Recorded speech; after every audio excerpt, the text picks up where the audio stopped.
Hey, what's going on, gamers? This is AJ, joined by the beautifully mustachioed Matt and Eric. Hello. What's up?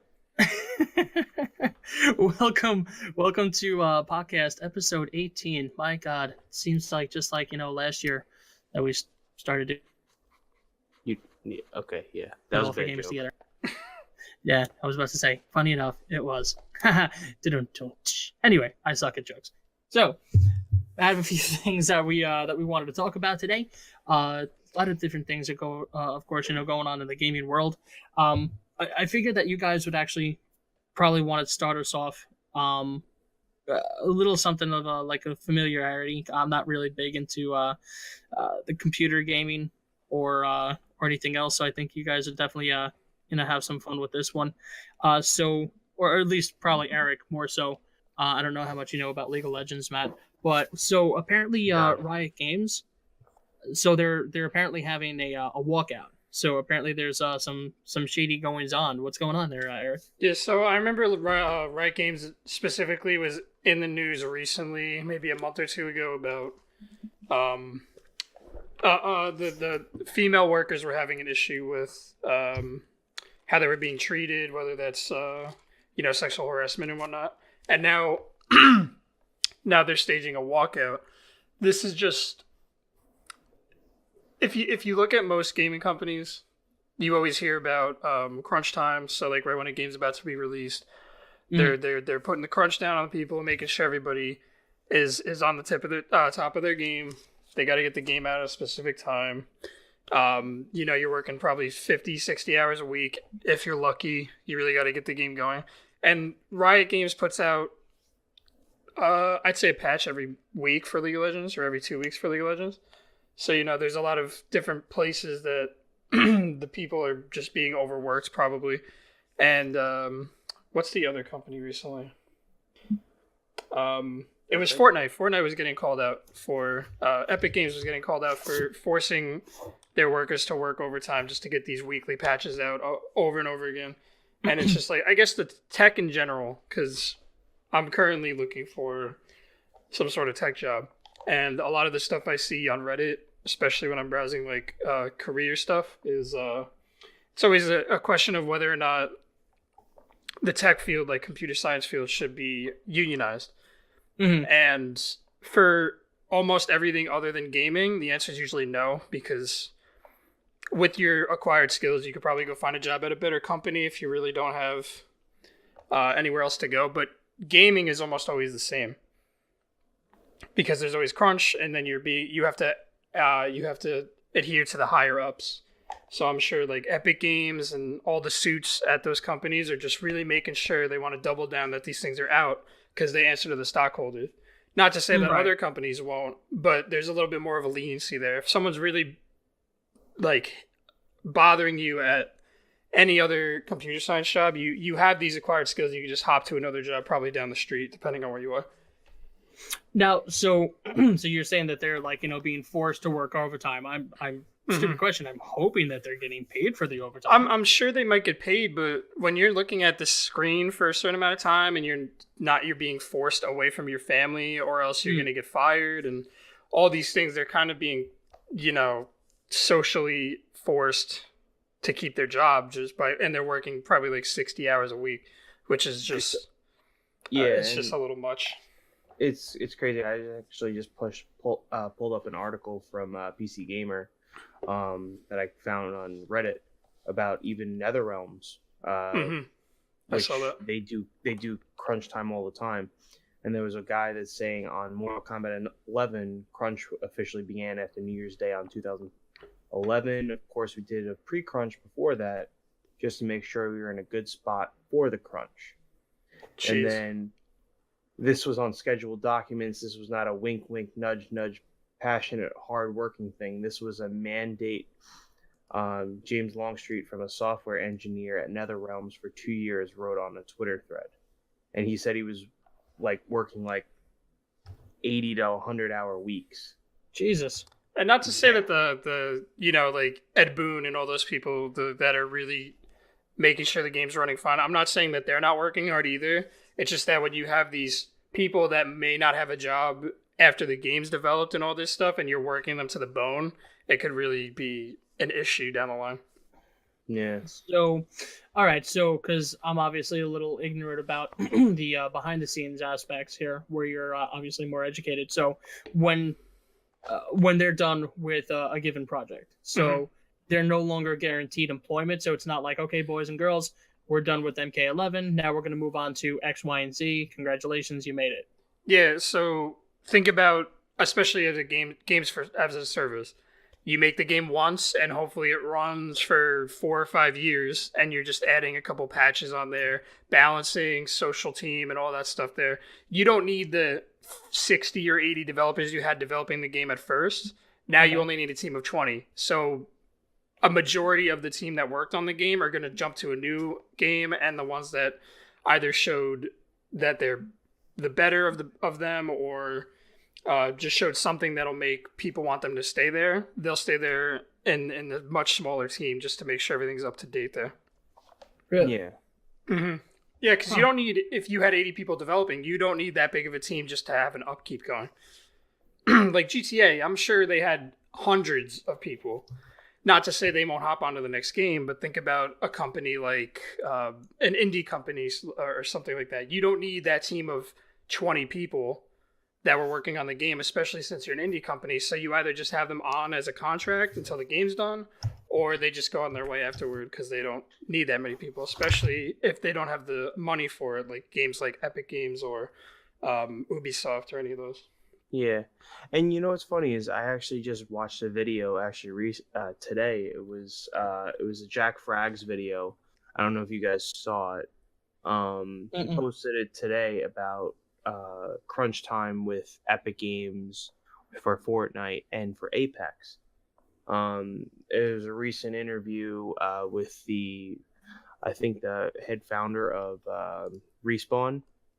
He said that he wasn't going to take and make his company go week by week.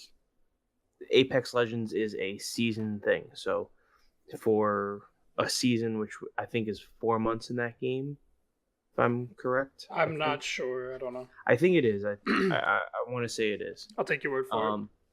But it's every quarter. Mm-hmm. That's a season. So he wants to put out content every quarter, which is fine.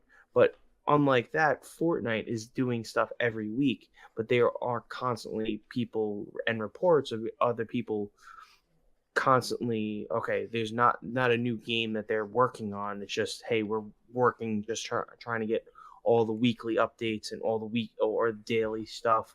Oh, let's vault this item, let's vault that item, let's these little bugs are in the game, that kind of shit. That's how Fortnite isn't, like, even Epic, they aren't even really built to handle that.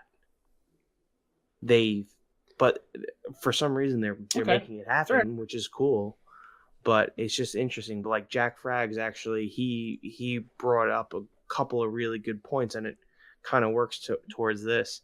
And it was a really interesting listen to hear, because he's been around and gone to different game development companies and whatnot. He's never worked for any of them, but as an outsider looking in, certain companies look more relaxed. Like he went to Criterion, which is a company that made Battlefield 5 Firestorm. They were relaxed, they were hanging out, there was no big crunch time. Even though the game was coming out, they wanted to just make sure everything is going smoothly and whatnot. It's very interesting. Definitely worth a listen. Just to piggyback off that, obviously Epic Games, Epic Games is an outlier here because the game is super popular. But the argument I would have, especially for crunch like that, and Epic Games is putting out an update every week, is that players either get fatigued or there's so many updates that it's just the amount of changes just kind of throw them off. So it's kind of like they have to find a perfect balance there, because it could be. So what I mean by fatigued, it's just that like the game is the same, and I think Apex suffers this. It's just that there's such little change that the game doesn't feel any different, and therefore it gets boring. So you get bored of doing the exact same thing over and over again, especially if there's a major bug or something that's being abused, like a character. They might not be able to get to it until like a week or two later. So you might just go, you know what, I'm done with this game. I don't even want to bother anymore. Versus Fortnite, where if there's too many updates and you only get to play once a week, every single week you play, something's changed. So you can't even get used to what's happening. Yeah. So there's like a balance. And I would argue that most of the games that are doing this weekly update are probably pandering for China and their market, because there are a bunch of people playing these kind of games in China, and I'm sure they're playing it a majority of the time. Well, more than likely, without a doubt. I mean, they've kind of come up with a formula. For all intents and purposes, it's dominated. They've been, you think of all these things, and Fortnite is still, even though Apex came out, Apex was like on top for like a month or two, if that. I mean, I've never even saw after the month and everybody was reporting on it, I didn't see any numbers that argued that it was beating Fortnite ever, to be honest. Really? It was definitely beating Fortnite in streaming, but once that month passed, I would say I don't even think they were beating Fortnite, because Fortnite had some of their peak play times about a month after Apex came out. It was like 7.4 million or something like that. Oh, wow. Yeah, concurrent players. I don't know if they were ever beating Fortnite in the first place. I think people were looking towards Twitch, and they were seeing that the number was higher than Fortnite, and that's unprecedented. So obviously everybody's playing Apex, but it could have just been everybody was watching Apex. I wouldn't necessarily say that Twitch is a reflection of how many people are playing the game, even though that a lot of people might argue the opposite. I think that's a fair point, because, watching and playing are two different things. Yeah, because, I mean, I could, especially people that watch Let's Plays, you won't necessarily buy that game, but you might watch someone play it over and over again. Like Markiplier. Yeah, exactly. It's like when Markiplier, arguably Five Nights at Freddy's was the thing that threw him up into, like, the stars. But how many people that watched him play Five Nights at Freddy's actually played it? Oh, yeah, that was me. I know, I never played it, and I definitely watched him play. Yeah. His reactions are hilarious. Yeah, and then especially MatPat too. Five Nights at Freddy's are arguably his best videos, performing videos.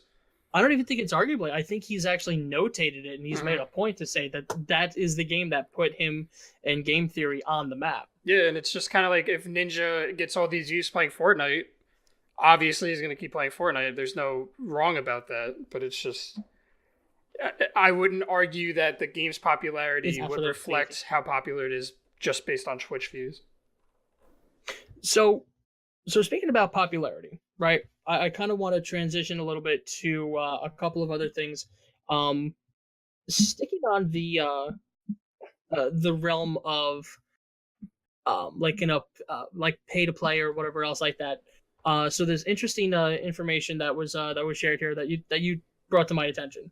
So Street Fighter V, right? So Street Fighter V is going to be free for 2 weeks for stream, right? It's free on Steam for about 2 weeks. It ends on the 5th, I believe. So I mean, how much does a game usually go for? Because I thought it was like going for like $40 or something like that. How much can you actually buy it on Steam? Street Fighter V is the most recent, but it's been out for a little bit, I thought. Yeah. It came out in 2016. Yeah, that was a PS4 exclusive. At launch? I'm pretty sure, yeah, it was only on the PlayStation 4 for... Mm-hmm. I know that when it came out, there was a lot of the fighting game community was very indifferent about it. And then the same thing right after that came out, Marvel vs. Capcom Infinite came out, and that came out to horrible reviews. So oh, God. I think the fighting game community took a little bit of a break after that one. Probably. I played that for like a day. Like, I really wanted to give it a fair shake, but it strayed away from everything that made it so awesome. Like, you have to buy all the freaking characters. You can't unlock any characters. Like, it just didn't feel the way that it should have. And I think that, people were absolutely freaking robbed. Mm-hmm. For lack of a better word. So but now we got Fighters, Dragon Ball Fighters, and then we have MK11 now, so they all look like pretty decent games. Obviously, Smash Brothers. So those are all kind of picking up the pace, I believe, after 3 years of this coming out. Yeah. So that's good. And Tekken 7, don't forget about Tekken 7. Ooh, Tekken 7. Actually, I Guilty just couldn't sound Gear, blast once. Cross Played Tag any Tekken Battle. games. Good games here. But on top of that, can we jump to Mortal Kombat? I've been watching a streamer named Maximilian Dude. I don't know if you guys heard of him. He's one of the more popular. His name is Maximilian Dude. Yeah, that's his stream name. Yeah. But he's one of the more popular. He kind of he's really big in the fighting game community as like the Let's Player, quote unquote. Mm-hmm. But he's just like a really cool guy. He has a couple of his friends on and they play around. He does like the story mode and he goes through and he knows almost every fighting game and the lore and all that stuff. He's like a real fan of the fighting game community and of everything about it.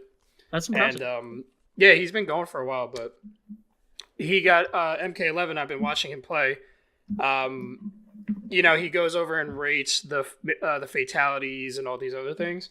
But I was watching him play, and he was in the crypts, which, if you guys haven't played Mortal Kombat before, they usually have an in-game money system, and then you unlock. You go to the crypt, and you can unlock little boxes in the crypt, and you can get stuff for it. In this most recent one, you go in there and you unlock randomly, but people are arguing that everything's random in there. So you grind in the story mode online, all this stuff. You get gold, you get all these other consumable money, in-game monies. And then you have to open these chests over and over again until you finally get the thing you want. People are arguing that they should have the ability to just select something and pay a lot more for it than they would just randomly assuming or just going around the crypt randomly open boxes. But it would be a guaranteed unlock, because what makes a fighting game other than like earning or unlocking these skins that show that you're really good with these characters? Yeah. I hate that that's happening nowadays. I kind of agree that should happen, because I remember, I think it was Deadly Alliance. Mortal Kombat Deadly Alliance had like that crypt system in, but you can almost all of them have the crypt system, but this one has just been super picked apart. I mean, it's an interesting subject, because I do have Mortal Kombat 11 and I have been playing it, but this is the first time I've played since probably like Deadly Alliance or the one after Deadly Alliance. I forget which one. Did you pick it up on PlayStation? Yeah, I have it for the PS4. Sweet, I'll pick it up mine on payday. Woohoo! Nice. But so. And just to put it into perspective, Deadly Alliance came out in 2002. Yeah, it's been a minute. Thanks, you young freaking whippersnapper. Because I have not heard of that, I'm going to be honest. But I haven't played that game since then, or I've played like maybe bits and pieces. Like I think I played like Mortal Kombat versus DC or something like that. I don't remember. Yeah, that was in like 2009 or so. Yeah. But I enjoyed the crypt system in that, because working to beat the crypt in that one, you knew which characters or which things you wanted to unlock, and you actually had, and they each had something that specific that you were looking for, but it wasn't randomly generated. So I totally understand why people would get pissed off. Hey, listen, I've gone through it for about an hour. I think I was playing it, and I would get stuff that's like epic rarity and whatnot. I'm like, okay, cool. But this game has probably the most like in-depth character customization I've seen in a fighting game in a while. Like, I mean, there are like, because one of my favorite characters is Sub-Zero. He has, no joke, I think 60 different masks. Yeah, they have like, I think they have like 52 outfits for almost everybody, which is insane. Yeah, and he has like 52 outfits. He has got like 52 masks, all these other different accessories and whatnot. It's pretty crazy. And the fact of the matter that the original guy who played Shang Tsung is actually the gatekeeper, which is where the crypt is, and he actually has a little thing to talk about it, and he's actually in the game from the movies. Nice. Which is kind of cool. Yeah, no, they had a lot of Easter eggs. He was Maximilian D was pointing him out as he was playing. But see, it's pretty cool. I like the crypt the way that it is now, because you think of it like this, right? So it stays random, so you don't know what you're gonna get. So if you're looking for something specific, you get something that you don't want. What are you gonna do? You're gonna keep on playing the game so you can get more coins. So you get more coins, you get more chances to go back to the crypt, to open up the one, to look for the thing that you want to get. So I think that if you pay extra just to get the thing that you're specifically looking for, it kind of nullifies the experience of what the creators are kind of going for, right? So you wanna keep on playing, you want to keep on getting better, you want to defeat more bosses, you want to do more time things or whatever else. So this way, when you go back to the crypt, you just hoping by hope you can get what you were originally looking for. So this way, when you get what you're looking for, then you get that, nice little, dopamine rush. You're all nice and giddy and happy like a little schoolgirl on freaking prom day, and then you go back to your happy little business. Yeah, I mean, I know they're also like Mortal Kombat is also under a little bit of fire too, for one of the characters. You can pay for her, but she's a free character. Yeah, I know more. It's one of the characters, Frost. You can get that character just by playing through the fourth chapter of the story mode, I think. Yeah, but they're also on sale. So somebody who might not play the story mode be like, "Oh, okay, I'll just buy this character," but they don't know that they could have just spent an hour maybe in the story mode and just unlock them. Yeah, and that could be kind of. I wouldn't say it was intentional, but it could be sort of devious in a way. It could just be you actually, it's funny when you click on her, it says you will unlock this character if you beat the stage 4 in the story mode. It actually says it when you click on the character. But if you don't want to play the story mode, you can just buy her. I don't know how much she is. I think she's like probably a couple bucks, if anything. But so just buyer beware, I guess, especially if it gives you a big old warning right on the front too. It does, and like when you're trying to play in any, I think in the towers and everything, you click on her name, and whatever. It's interesting. I was just like, that's weird. Why do they only have one unlockable character? I think it might just be either, if it's not a bug, it might just be that every unlockable character they were gonna assume was going to be DLC might just have a built-in unlock feature. So when the character's not unlocked yet, it might just automatically have that just for the new DLC characters they're going to release in the future. Maybe. I mean, that could just be an oversight. Or if people really just don't want to do the story mode. Yeah, I wasn't gonna play the story mode, but then I saw that and I was like, all right, I'll play it. And then I started really getting involved in it. I'm like, all right, this is kind of cool. Because go ahead. It's fun. Yeah, it's cool seeing like all the characters with their 90s counterparts. Yeah, which is pretty funny. Yeah, I watched through a majority of the story and it looked really fun.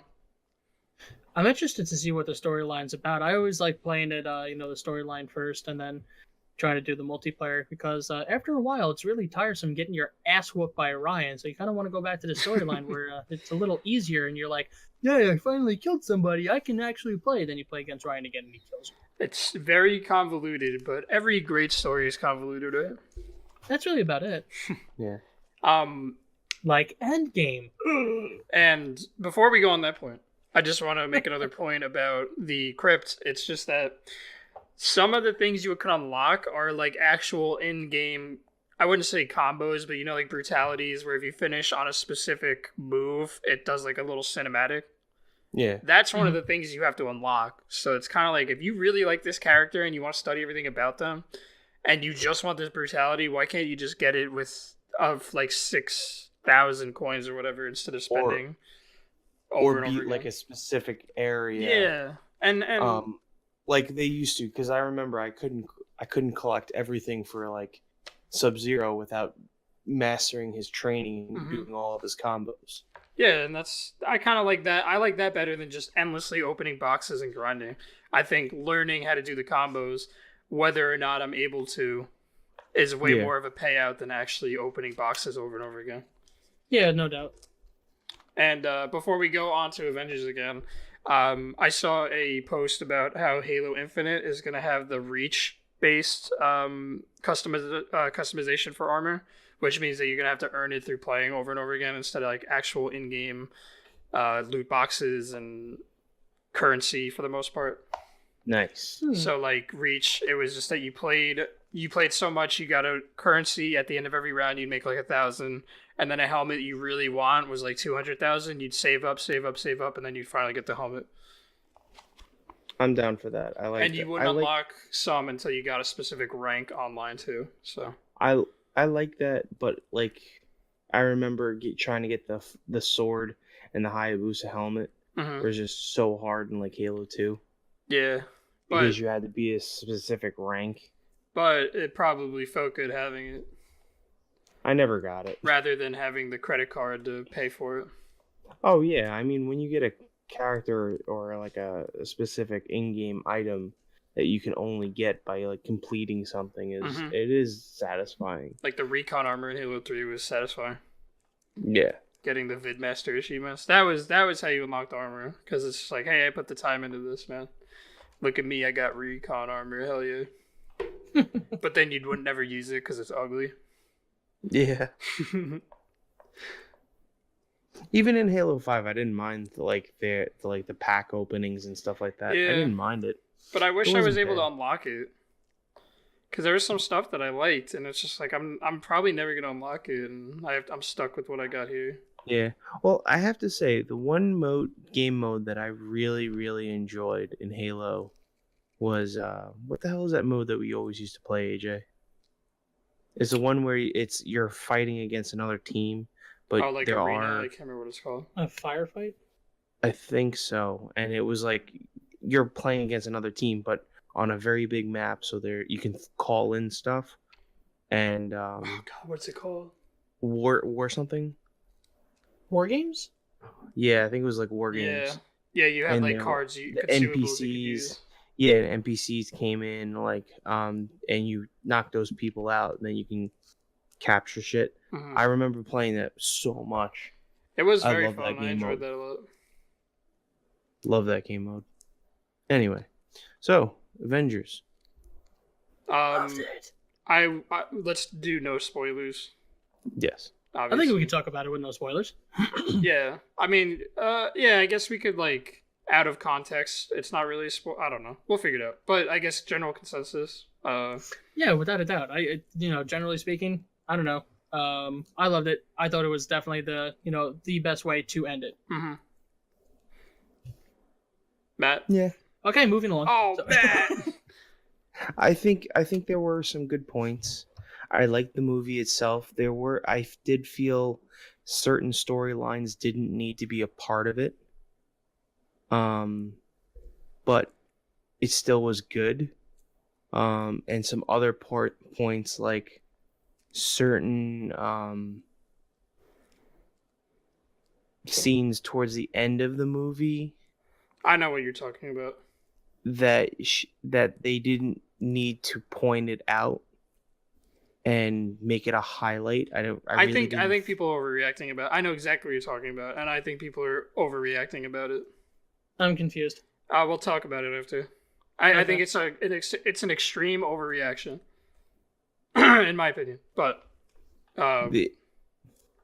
yeah, I mean, I think at that point, I don't know. I just think it didn't need to be in it. I think if they would have done it a little differently, and in that particular fight scene, and they just included those specific members, I think would have made it better instead of just outright saying, "Don't."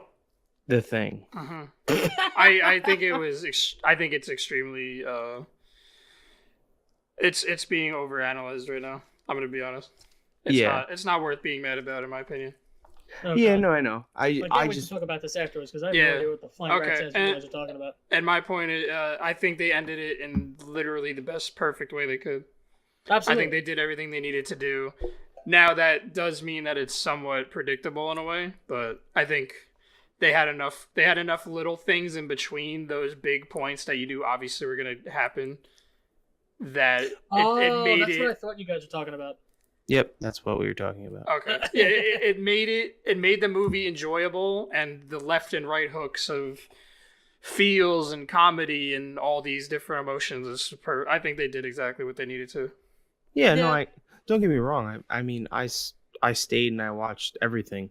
Like I even watched the the thing at the end of the movie, even though they said there was nothing there. I still stayed. I didn't stay because they said there's not going to be. Well, I was also with my dad. I had to pee so bad. Oh man, I left. I didn't have to pay. Dude, we had the worst seats. Right, we had we were right in front row, like literally the first seats, all the way to the right. So not only am I looking up for 3 fucking hours, but I'm all the way to the right. So I'm not even dead on. It's fucking terrible. Now, Yeah. can I one up you on that? At Yeah. least you got to watch a good movie while you're doing that, because when I had to do something like that, I was watching Jurassic World. I haven't watched it, but I heard that a lot of what the first one or second one. First one. Really, I liked the first one. I mean, He doesn't like. it was anybody in that. it was a movie. Well, you're not wrong. It definitely was a movie. But like, It had- I mean, how do you take what's his name? Not Chris Evans, Chris Pratt. Chris Pratt, and how do you make him like one of the most boring characters on the screen? I don't know if he was the most boring. He person was on the pretty screen. boring. I don't know. It was pretty boring. You can't tell me he was an exciting character. I mean, no, I'm I definitely not going to enjoyed try it. to tell you he's exciting. I but, you know, don't enjoyed think- it. Far from boring. I you know, enjoyed freaking- it, but it was like it was just a Raptor Wrangler? movie. I thought that was pretty interesting. It was just a movie. Like if that character died in the first movie, I would have been like, yeah, whatever. I mean, you're not wrong. I mean, let's be real. It's no freaking Avengers where everyone's like, you know, like legit. Where I did not care about the shitty seats I would have Mhm. probably wanted a refund with any other movie. I did not care because I'm in the back of my mind. I was like, I will see this a second time so I can thoroughly enjoy it. I gotta see what happens. Now I'm not gonna lie, I don't think I'd watch it a second time. Really? Yeah, because there was I'll talk about it more after, but there was like a good portion of the movie where I don't think I needed to see it a second time. Mm. But the Infinity War I would watch over and over again. I've Yeah. seen that movie at least 6 Yeah. times already, dude. It's just the Endgame, I think, doesn't necessarily require multiple watches. I think they got their point across every single time. I think everything hit perfect. Oh, without a doubt. I mean, Mhm. it's definitely the love letter to the fans of saying like, you know, hey, listen, we love you. Thanks for thanks for the support and whatever else. But for I'd, me, it I'd, just I'd watch the last hour over and over. Mm-hmm. No doubt. well, yeah, because that was badass. I don't know. I kind of enjoyed the first. Yeah, we got to talk more about it afterwards because I can't fucking do this. We're not spoiling it, so it's okay. That's what I'm saying. I can't do this. Like, I got so many things I actually want to talk about, and they're all spoilers. Oh my god. Oh, hold on. I got Jimmy texting me. He says, "Whoops, hey, Jimmy called me sex machine." Let's go. Nice. All right, so I kind of want to move over to our last topic because I think that trying to wrap it up for the night. So last topic that I would like to bring up that I think personally is interesting. I think we can talk about this for a decent while. So this current gen systems, right? Do you guys think that we have reached our peak in video games, right? So I would say like, overall on consoles, and I would actually probably beg to probably just also say for PC as well. Do you think that we've reached our peak of what we can really do for games? Or do you think that they can actually still even be improved upon even further? Do you want to take this one, Eric, or do you Yeah, want me? yeah, I'll start first. So when you say improved upon, what does that mean necessarily would be what I'd ask? I'll keep it completely ambiguous and say whatever you think, right? Okay. So let's rule out VR because I think it's its own separate entity. But let's be ambiguous with the whole improving upon. If anything, even if a minute thing can be improved upon, do you think that there's still room for like the next console, like how we went from Xbox 360 to the Xbox One, Mhm. where more polygons, more realism, or whatever else, better haptic feedback for the controllers and everything else like that. Do you actually still think that there's more of things like that to come, where everyone's like, oh my god, that's actually such a huge improvement for the gaming community? Okay. So I would say as far as immersiveness, I don't think we technically hit our peak yet. I'd say VR has to still become a little bit more malleable. It has to work its way into the actual market. So like I would say maybe More one out of obtainable. every. Yeah, I'd say probably maybe one or two people with a VR machine. Mhm. Not everybody, but everybody has a PS4 or an Xbox One. So I would say as far as realism goes, they could definitely still expand upon that. But I would say as far as gaming in general, not talking about controllers, VR, or anything like that, I'd say that we already had hit our peak, and now we're doing an overcorrection in a way. So How do you think overcorrection? So, like, I would say the peak of games was probably around the late 2000s, probably like 2007, around when Xbox came out, Xbox 360. When online became prevalent, where the PS3 and Xbox 360 all had online and it worked fine and everything was good, and, the party chats and whatnot, that was all popularized, and everybody, except for Nintendo, obviously. But they had that figured out. The games themselves did not have these, the microtransactions weren't such a huge thing by then. So it's kind of like the games were genuine in a way, and you had Halo 3, Call of Duty 4 was huge, and Battlefield and all these multiplayer games. You could just go home and hang out with your friends online, and it wasn't like, this guy It plays wasn't money Fortnite, that guy. hungry. Yeah, it's like, it was a little bit denser, which means you had less to choose from, but at the same time, it was kind of everybody was happy with the choice they had. Now you have so many choices, you don't even know what to play anymore, because like Matt likes Battlefield's what's it called, Firestorm, and maybe I like Apex, and my other friend likes Fortnite. It's just like no one can figure out a game that they can all agree with. Now, back in like 2007, it was either Halo or Call of Duty or Battlefield for the most part. Yeah. And then you had like Xbox had these indie games, or these id, like the indie developer games, where they'd sell them for $12 rather than $60. That was becoming prevalent. Like all these new things that they were expanding upon became what they are today, were in their infancy, and I think that's where they were their best. In a way. But as far as controllers and VR and accessibility for anybody that can play games, like, Xbox has a new controller for people who may not be able to use an actual Xbox controller, Which is pretty cool. yeah, which is awesome. And it's just, the accessibility is definitely going way farther than it should have gone this far 10 or 20 years ago, I think. Games too, especially since PC gaming became a little bit easier with graphics cards and whatnot. You can download these games, and almost any PC you buy nowadays can run it. Especially Fortnite or Minecraft. Accessibility is definitely something that's at its peak now.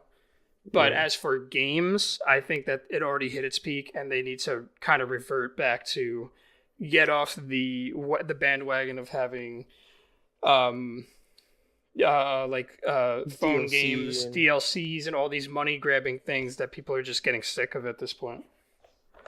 Okay. All right, Matt, same question. What do you think? Well, I think I can definitely agree with Eric on the game aspect. Do I think systems, computing power, FPS, all that shit, I think that we are going down this road. So most current consoles right now can only do 60 frames per second? If even. Right? If even, right? And most computers can run, if you have a really good computer, you can run it on ultra settings and get almost 180 to like unlimited frames. More unlimited than you actually frames. need. Yeah, more than you actually need. I think in the next generation of consoles, you're going to be seeing 80 to 100 FPS consistently across the board at 4K resolution. Mm-hmm. With all of these things streaming, load times are going to be down. As we've gotten bigger and better, yeah, we're like, I remember there was a time when we used to load in a game of Halo 2, it would boot up real quick. Now you take a game, say like Spider-Man or any open world game, Skyrim, you have to sit there for a good minute, 2 minutes, almost 3 minutes worth of time. Okay, do you remember Fallout? The loading screens to enter a door were like 2 minutes almost on Exactly. Xbox. Jeez. But I mean, if you look at, so I know they released some specs for the PS5. Mm-hmm. They're showing that the load times are significantly decreased.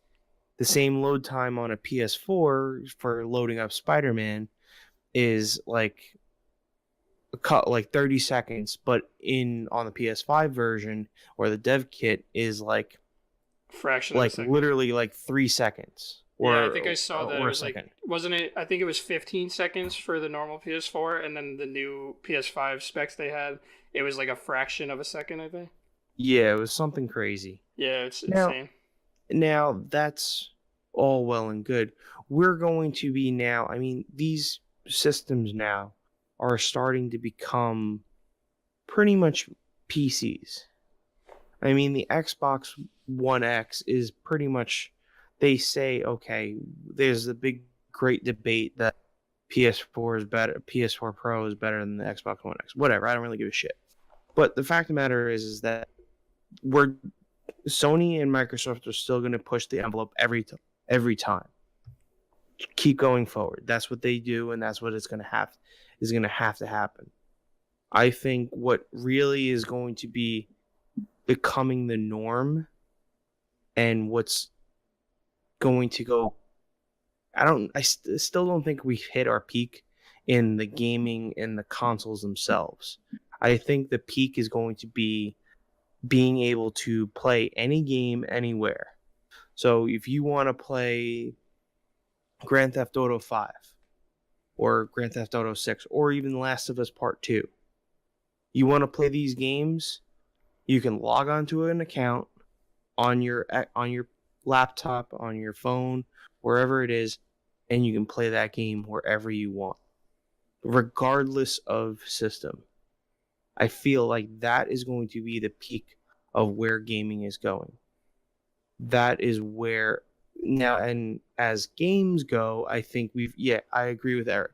I think we need to revert back to no DLCs, none of that shit, because DLC, I mean, every single fucking game now has a goddamn DLC. Well, not DLCs, like the microtransactions, like No, I know what add this weed skin in Call of Duty, the remake of Call of Duty 4 on my gun, haha, $2. No, but I mean, the fact of the matter is, I remember when we used to play fucking Call of Duty Modern Warfare, and you had to get 500 headshots if you wanted a specific skin. Yeah. Okay, you had to work for these things. Yeah, now as an adult, for me personally, it is easier for me to buy something and just put it on and say, hey, this is what I wanted. That's cool. But there's also a part of me from back in the day where working towards a goal. Hey, listen, I wanted this specific skin on my gun. I have to work with this gun and get headshots all day long. And yeah, some people, we all tried to cheese it sometimes, going on one-on-ones with buddies. We've all done it. I totally understand. Trying to do the same thing in Halo, trying to get everything so you can unlock the Hayabusa helmet, trying to get boost yourself up to level 30 or whatever. Oh my god, I remember the Hayabusa helmet. That was freaking the top echelon. Like, you didn't fuck with that guy, whoever freaking sorry, guy or girl is like, walking around. Now you're like looking at him, you're like, is that a Spartan or a Gundam? I don't know. Yeah. But it's just like, I don't know. I feel like games wise, I agree with you, Eric. I agree that we need to go back. But in the same respect, I think the consoles haven't hit their peak. I think VR needs to be a little bit more accessible. And when you use a VR headset, the frames need to be up higher. Yeah. It's not accessible to the point where it's worth playing at this point. Exactly. As much as I loved VR when I played it, I don't think it's worth buying it on top of having your expensive computer. Yeah, and I mean, look at some of the biggest name brands. I mean, the only one that's kind of obtainable is the Oculus. Hmm. I mean, that's $350. That's not including any of the sensors that you need or whatever it is. And also, like, then you get the HTC Vive or whatever the fuck it's called, No, you're right.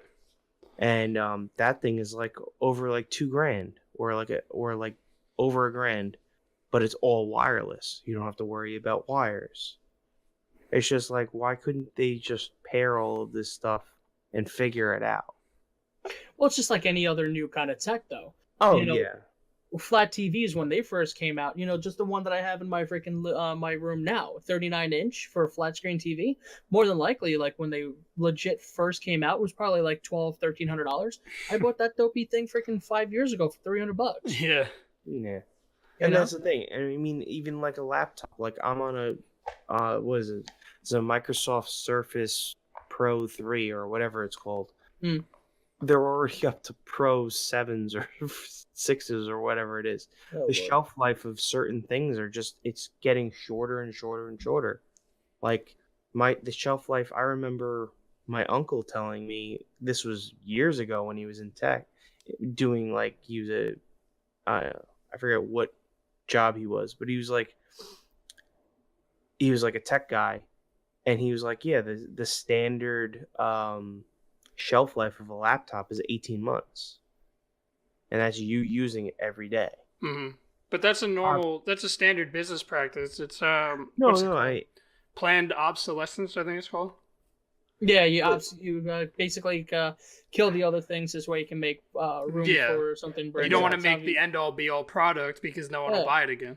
exactly, and I get that, and I totally understand, but I still think like we haven't hit our peak, especially with the game systems themselves. Mhm. I think there's always a chance to improve.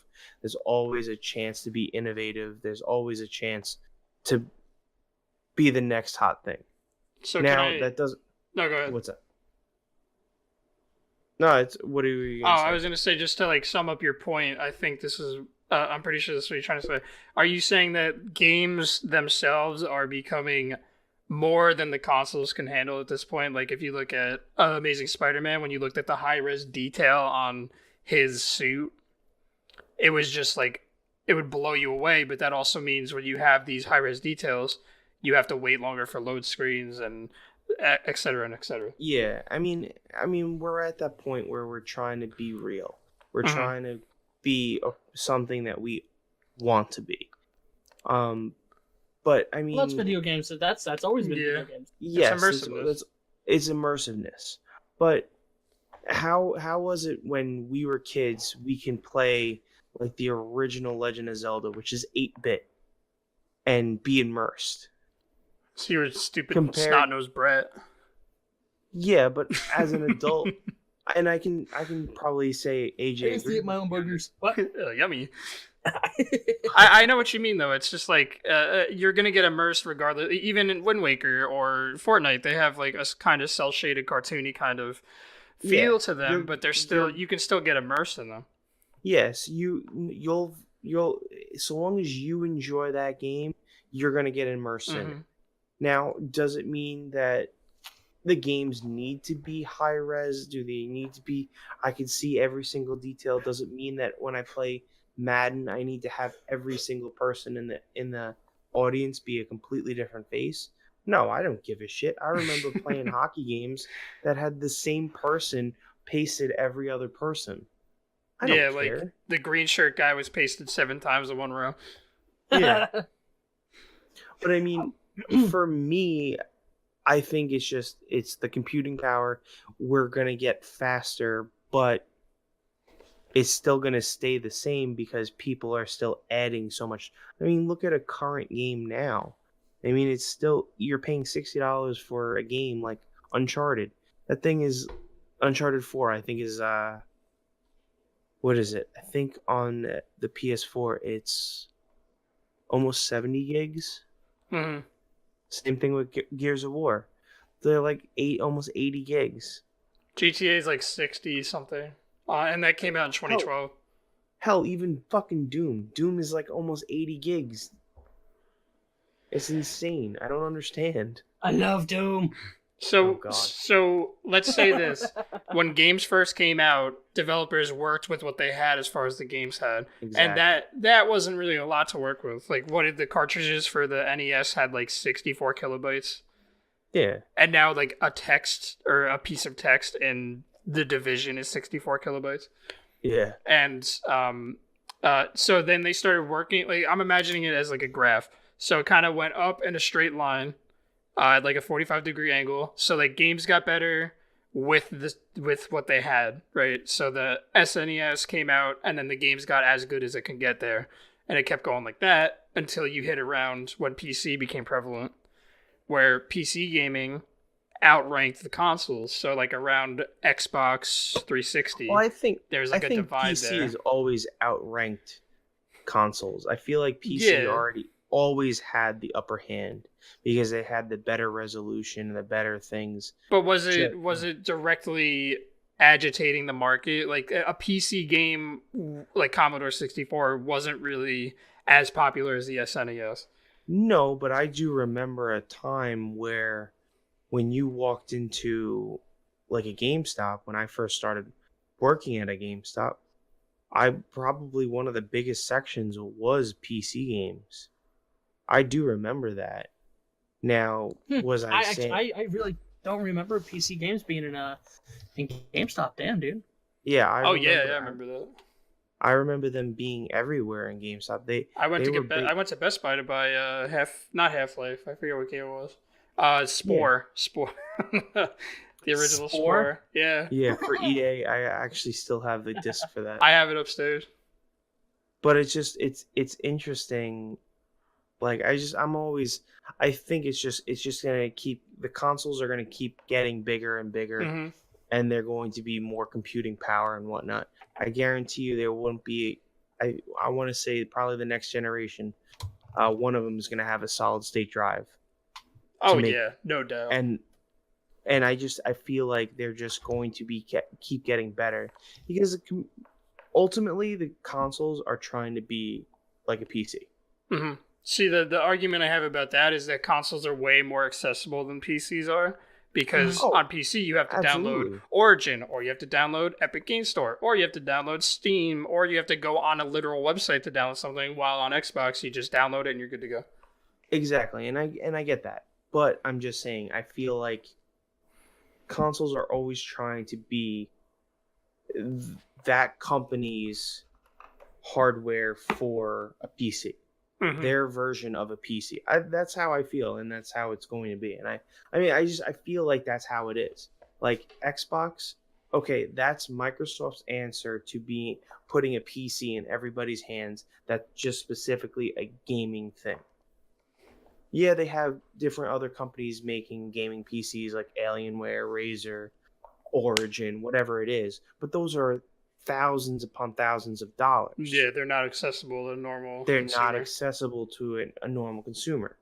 But you put a price tag of $500 on an Xbox or a PlayStation, and hey, bang! Now you have an answer to being in everybody's home. That's what the answer is. But that's another reason why I prefer actually over both my Xbox and my PlayStation. I prefer my Switch right now because it might not be the greatest computing power, might not be the greatest thing ever, but the fact of the matter that I can play a home console game and just be like, oh, I have to poo, instead of me sitting here. I've done it. It's okay. That's right. Everybody's done it, boy, don't worry. But if I'm in the middle of a game or middle of a match, undock it, bring it wherever I want to go, and I can play. I just think that is such an interesting idea. It doesn't need to be the best graphics. Hell, I even thought the PSP when it first came out was the coolest fucking thing ever. Yeah, it was kind of cool. Even though it had shitty ass graphics, same thing even with the original DS. It had shitty graphics. They were like what is it? It's like Nintendo 64 graphics. Yeah, Yeah, almost. but I In mean, handhold. at the handheld, which is time though, at the there time it was was awesome. nothing else that was like it. So the shitty graphics that we call shitty graphics now were awesome graphics then, because Oh there was yeah, nothing else out there like that. yeah. I agree with you. I'm some of my favorite games, and hell, I still play them. Are like 2D, 16-bit, 32-bit. You know, I play all those games. Retro Shit, I played gamer. well, obviously, See, and the but funny thing is though that like with all the games that are coming out now though, like a lot of indie game developers and everything else like that, they're still creating more stylized Yes. 8-bit, 16-bit games, which are still, harking back to what a lot of people would say, consider the best of gaming, right? yeah, the Compared to golden now. age. The golden age, golden right. So, I mean, I would say that if you're going to be comparing the two that way, maybe we might have reached our peak, because why Mhm. else would we be going backwards? Yeah, no, Why and else that's would what we I'm. looking more towards 8-bit or 16-bit? Yeah, I can argue if- this. Go for it. Okay, so I would say, especially like a game like Hat in Time or Celeste, they have these stylized, they have a stylized art like that specifically because it's a super. I wouldn't. All right, obviously developing a game is not easy, but it's easier to develop a game that way, especially when you have a small 3 to 4 person team where you're developing more towards the gameplay aspect than you are towards the visual aspect. Not to say these games don't look good, but it's a lot easier to develop that than it is to develop, like I brought up before, like Spider-Man. It's one of the better things I've ever seen in a game, like Spider-Man suit and on PS4. That is honestly like the highest level of detail I've seen in a game, especially on a console. Yeah. But then you have Celeste, where every pixel on the screen, there's less pixels, or there's less processing power to process that whole screen than it probably is to process Spider-Man's suit.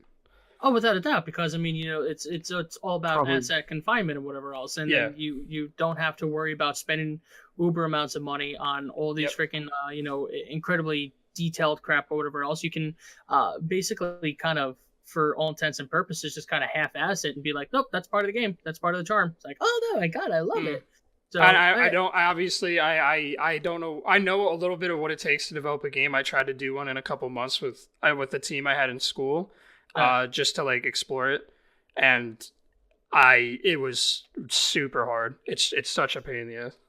Well, I can imagine. Mhm. I can definitely imagine. So I mean, shout out to the people that develop games, especially during crunch. much love. Like, Oh, goodness. dude. Yeah. Without a doubt. I mean, I give, indie developers, 16, 8-bit, whatever else, anybody, I can't fucking do it. So I give everyone a ton of credit. But my thought is, I don't know, I think that if we're, it's obviously definitely easier to create something like 8-bit and 16-bit, like you said, it's like you don't have to worry about spending so much money about trying to freaking make the iris of the freaking soldier's eye blue, and that in itself takes 6 fucking months, and you have the other 1,200 people just working on arms and legs for one person. I got that. But I think that, it obviously, if it weren't, though, the better way to go about it, right? Just like to play like, devil's advocate. So if it's not the better way to go about it, why are people going back to it? So going backwards to go back to a better time or whatever else. Again, I get the money aspect of it and everything else, but to me is like, if you can create a more story focused or something else like that, instead of having to worry about the blonde follicles of somebody's hair wisping in the wind or something like that, because some guy's freaking jerking off because he needs to see the 4K resolution, compared to like a block figure with a smiley face on it, where you have more freaking people involved with that. It's just, well, yeah. I mean, think about like even a popular game that you might not think is very good, but I think is fun as hell. Minecraft. I mean, that game is still huge. It has its own Comic-Con. Like, I might not like it, but I can appreciate it. That goes with my point. yeah, exactly. I mean, and I'm not saying that those games aren't good, and I still think I will agree that we can go back to like the 2000s, or even go a little bit farther back into the 80s. 1999? You can argue some of those games are some of the best games that have ever came out. I mean, you look at something like Legend of Zelda: Ocarina of Time. It doesn't have the greatest graphics ever. I mean, look, Link's face looks like you hit it with a shovel. But I mean, the fact of the And matter he shot is, himself. but I mean, the fact of the matter is, the gameplay for me. I mean, I'm always been one of those advocates for gameplay. I Mhm. will always love a game more for gameplay than for graphics. Yeah. But that doesn't discount that certain games are fucking gorgeous. Like Mhm. probably two of my favorite games of this current generation blows every other game that I've played out of the water graphically. It's got to be God of War and Spider-Man. I mean, Mhm. and it pisses me off more than anything No because doubt. they're both Sony titles. Fuck you. But I mean, those two games are just awesome, and even Gorgeous. Mortal Kombat is super gorgeous. Oh, it It's looks so really good, nice. man. It looks so good. I mean, the blood is so goddamn convincing. The freeze frames at the end of the Oh fatalities. Oh yeah, man, it's such a nice looking game. I can't wait to get it. I want to gotta- buy I it gotta just play because of how nice it. Like everybody's like, oh, why don't you just get MKX? It's like the same thing. I'm like, but it does not look this good. Game looks No. so good. I've seen a lot of the pictures or whatever else. I'm excited. I'm really more excited for the storyline. Yeah. But yeah. But I that's mean, just myself. like as to your point, games, I think they already reached their peak. Systems haven't reached their peak. So that's my final thought. Can I piggyback off that? Sure. So would you say that accessibility is one of your number one objectives that you when you're looking towards a game, especially since you said the Switch is your favorite right now? Oh yeah. I mean, I love as a parent, for me, if I want to play a game that's a little bit more violent and whatnot, I know it's not going to be on the Switch. MKX or MK11 is gonna be on the Switch. I've already heard it's terrible and it's like not even PS2 Oh, graphics. Ed Boon, come on, Yeah, Boon. Well, no, I heard but- an interview where he said it's running at 100 or it's 60 frames at least. No, No. it's not, Oh, and boom. they actually didn't. NetherRealm actually didn't do any of the porting. It's an actual port. Oh, From, we got like, the other boomed game. again, boys. It's just like the Sub-Zero Chronicles all over again. Oh God, you bite your tongue. I played that. I got it from Blockbuster. I'm like, is this Mortal Kombat? This is the worst game I ever played. Jeez. But I mean, I've always loved Nintendo, and you can call me a fanboy, but I like certain stupid games. Fanboy. Fanboy. I will play stupid like $3 games on the Switch more than I'll play any $60 game on Xbox or the PS4. Hmm. It's just something that I enjoy doing because it's like I only have like usually every night I have about maybe a half hour to myself, or like right before I go to bed I bring the Switch in with me and I'm playing in bed until I pass out and it hits me in the face. But I'm sorry, I just got that image in my fucking head. It's like, yeah, poof. and that I'm not even gonna lie, that's happened to me more than once. Oh, God. Oh my God. It was That's worse awesome. when you had a Game Boy, the Oh, original fucking Game Boy with prick. the little light. You'll kill yourself with that thing. Yeah, it pokes you in the eye. Oh my Anyway. God. But the fact of the matter is for me, I've always used to play games like all the time. Now I don't have the time to. I can't play certain games in front of the kids. I can't, and that's my big thing. Like if I can't play a game in front of the kids, I won't play it. Like I haven't had a chance. Like I've been dying to play Kingdom Hearts. Mm. I literally got an hour in and I haven't since. Sekiro, same thing. I played it for like an hour, haven't played it ever since.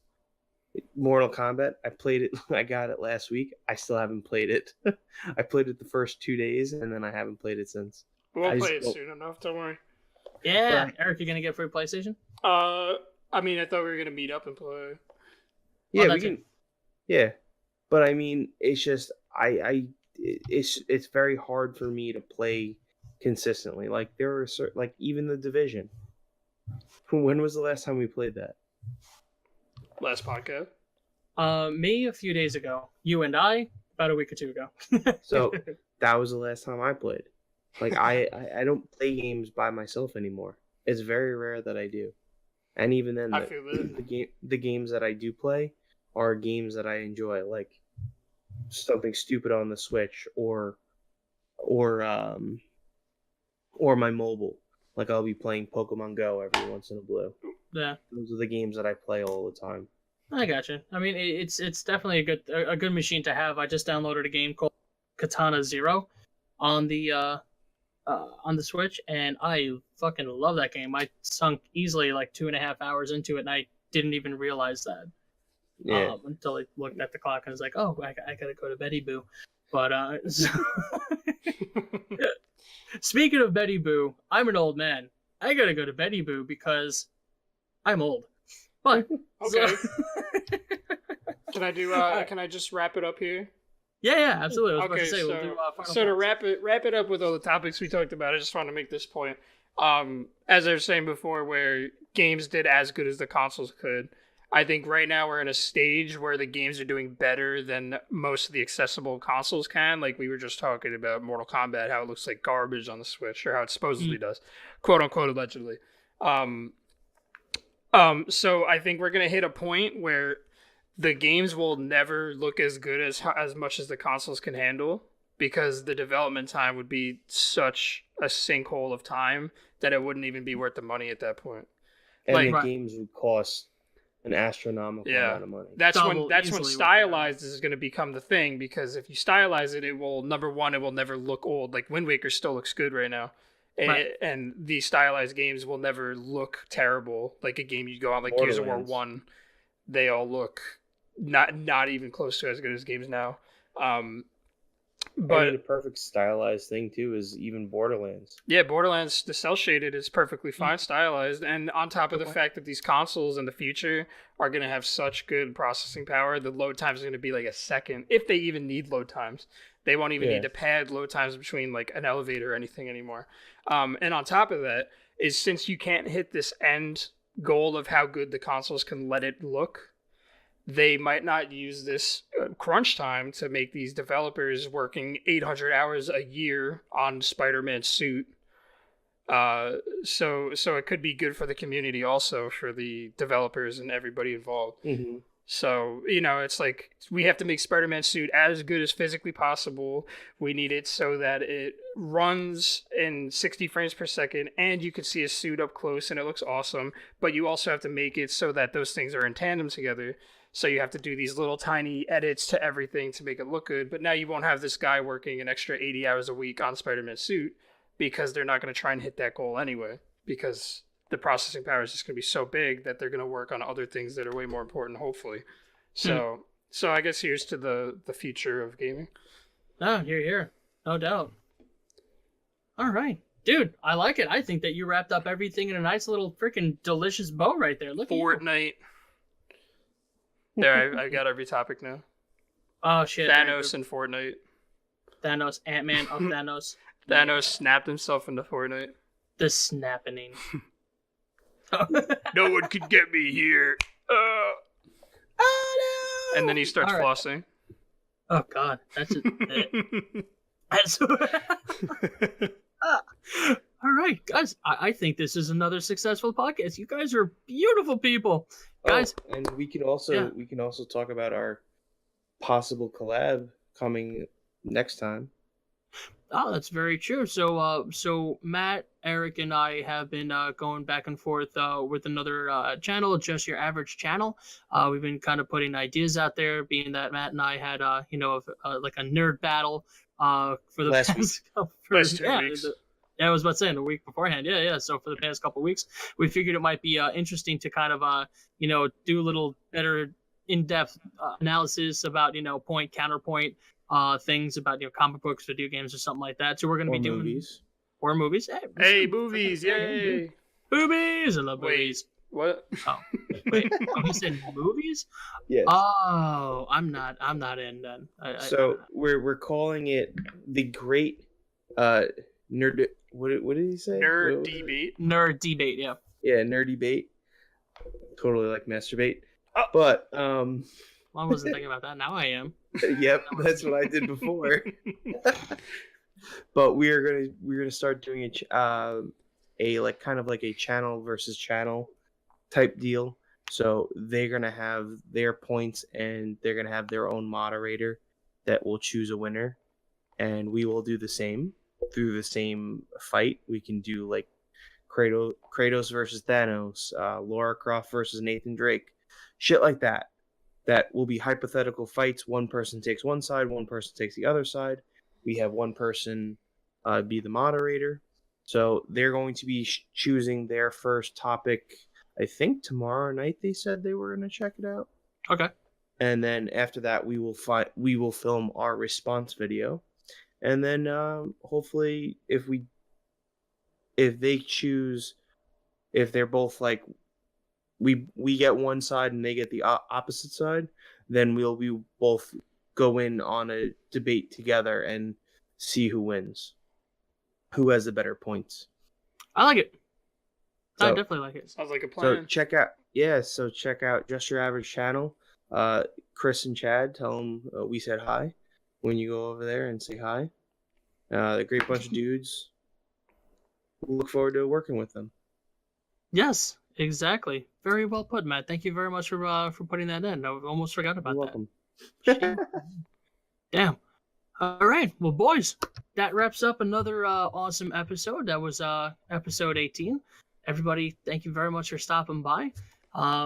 As always, I'm AJ. Eric. Matt, We'll talk to you guys later. Peace. Later, boys. peace.